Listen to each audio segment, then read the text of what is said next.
You know that feeling, right? You start learning Chinese, you're super excited, you've got the apps, you've got the books, and then, well, you just kind of stop. It's a story I hear all the time. So today we're going to dig into the real reasons you might be feeling stuck. And trust me, they're probably not what you think. So, let me just ask you point blank. Do you think Chinese is just really, really difficult? Be honest. It's a thought that creeps into pretty much every learner's head at some point. And if you answered yes to that question, I need you to hear this loud and clear. You are absolutely not alone. Feeling that way, feeling like it's this huge mountain to climb, is completely normal. It is part of the journey for literally everyone. But here's the twist. What if I told you the biggest things holding you back aren't the tones or the thousands of characters? Nope. The real roadblocks, they're invisible. They're all in your head. So, let's drag the first one out into the light. Okay, first up, the big one. This is probably the #1 dream killer for language learners, the paralyzing fear of making mistakes. It's that little voice inside your head that's always whispering, what if I totally mess this up? And let's be real. What does that fear really sound like? It sounds like this. If I get the tone wrong, if I use the wrong word, people are going to laugh at me. That one thought is powerful enough to keep us completely silent, right when we need to be practicing the most.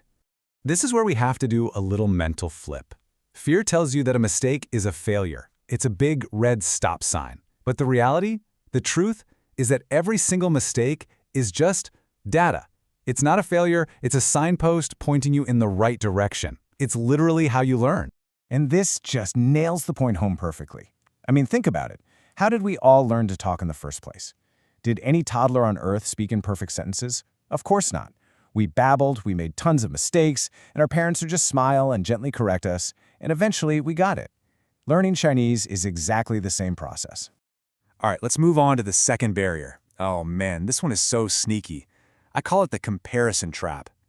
It's that awful feeling you get when you look at someone else and just think, why are they getting it so much faster than me? Does that sound familiar? You've been putting in the work for days, maybe even weeks, but you feel like you're just stuck in mud.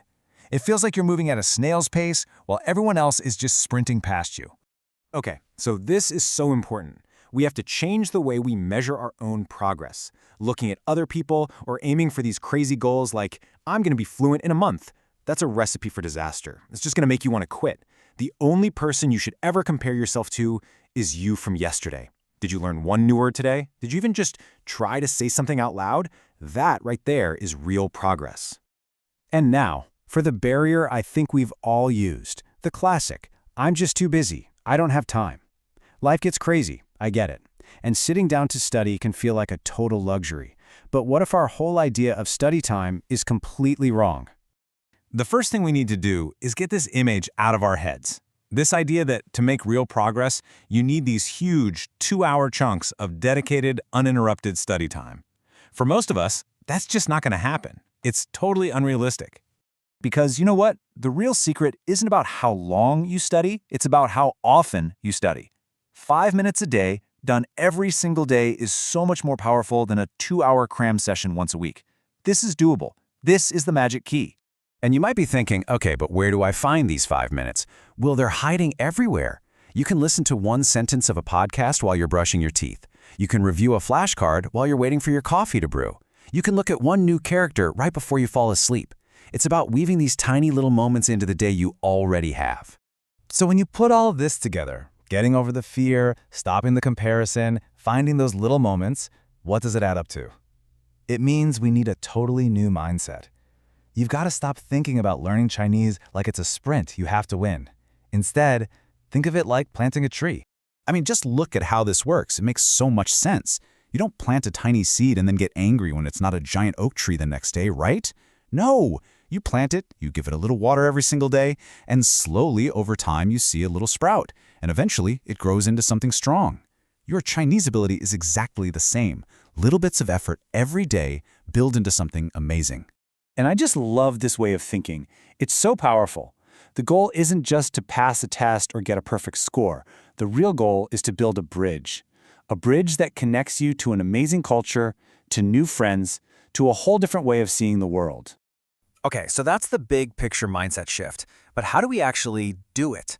Let's get super practical and build you a toolkit of tiny, low-effort things you can start doing, like today.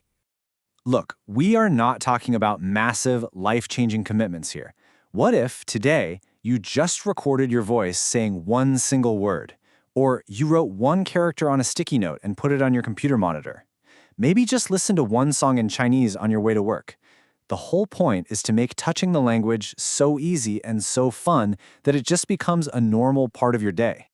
So let's just go ahead and redefine what progress actually means. It's not about being perfect. It's not about being fast. Progress is simply continuing. It's the act of not giving up. As long as you keep going, no matter how slowly, you are absolutely succeeding. So you see, the real walls we hit when learning Chinese aren't actually in the language itself. They're the ones we build inside our own minds. And now that you know what they are, you have the power to tear them down. So my only question for you is this: what is your one small 5-minute step going to be today?